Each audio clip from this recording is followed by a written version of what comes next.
IMTF, donc d'une manière abstraite, développe des logiciels et les implémente surtout aujourd'hui dans le secteur financier. D'une manière un peu plus concrète, c'est des logiciels, c'est des produits que nous développons pour à la fois aider aux banques d'automatiser certains processus clés et d'autre part pour rester conformes parce que les banques en principe doivent se soumettre à des centaines, même à des milliers de règles. L'idée lumineuse m'est venue quand la base technologique était disponible et qu'on a pu digitaliser de la paperasse, qu'on avait des écrans qui étaient capables d'afficher un bout de papier, qui avait des disques optiques à l'époque qui étaient capables de stocker un aussi grand volume.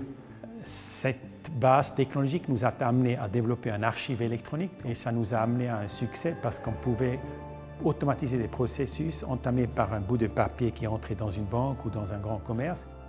Je pense que les perspectives sont très positives, très optimistes parce qu'il reste à la fois beaucoup de banques dans beaucoup de pays et puis je pense la concentration qui se fait dans le monde bancaire crée des structures plus grandes qui sont encore beaucoup plus sensibles à l'automatisation de leurs processus.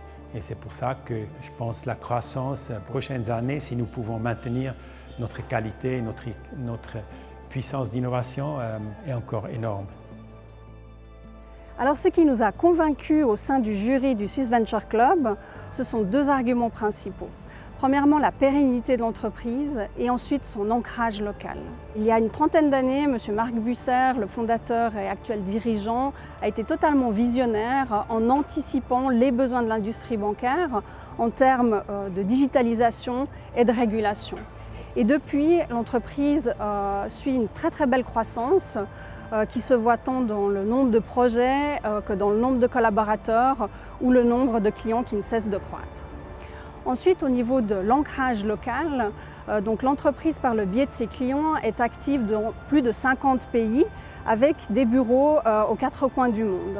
Et malgré cela, elle a décidé de garder son cœur de métier dans le canton de Fribourg, à Givisiez, où 200 collaborateurs sont présents. Et c'est un argument sur lequel le jury a été extrêmement sensible.